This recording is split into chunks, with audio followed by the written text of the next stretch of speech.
Esporte na escola. Mas é só isso, professora? Estamos aqui com a professora de Educação Física, Juliana Priscila, da EREM José Pereira Burgos, e ela vai nos explicar o porquê da pouca utilização destes conteúdos.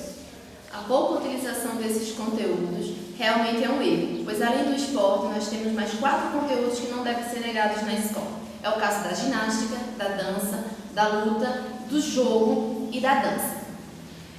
O que acontece na maioria das vezes é a questão dos espaços inadequados, da falta de materiais ou de materiais insuficientes, que fazem com que esportes mais elaborados e atividades diferentes do nosso dia a dia consigam ser realizados, como é o caso da ginástica, do atletismo e da maioria das lutas.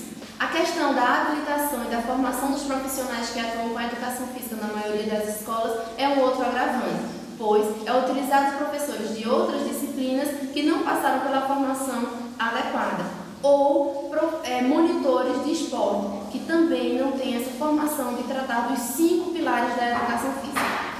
A questão da afinidade por determinado conteúdo não deve ser levada em conta pela questão ética do profissional. O fato de gostar mais de esporte e menos de luta, mas o aluno ele não deve ser negado o conhecimento.